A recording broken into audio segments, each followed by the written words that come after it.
Vous ne le saviez pas? Sauf que je suis vierge, tout comme mon fiancé. Lui, je veux bien le croire. Il n'y a pas d'autre façon de tomber enceinte en s'asseyant sur le siège des toilettes? Absolument. Il suffit qu'un garçon soit assis entre vous et le siège, oui. Absolument.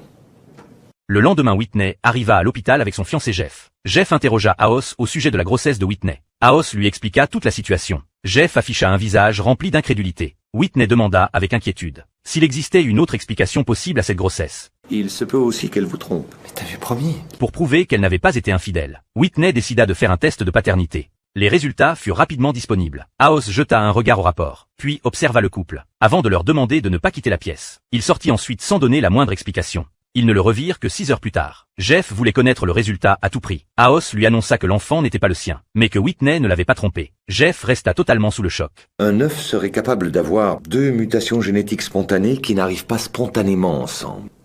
Une charge de calcium serait libérée qui préparerait l'œuf à la fécondation sans spermatozoïde et une erreur au niveau de la division permettrait à l'œuf de se segmenter sans gamète mâle. La parthénogénèse, un bébé sans papa. Aos expliqua que jusque-là, il ne s'agissait que d'une théorie jamais confirmée. Il leur montra les résultats des analyses, et leur révéla qu'il avait personnellement refait le test 5 fois, et que le résultat était toujours exactement le même. Dans 7 mois, vous accoucherez d'un enfant issu d'une conception virginale.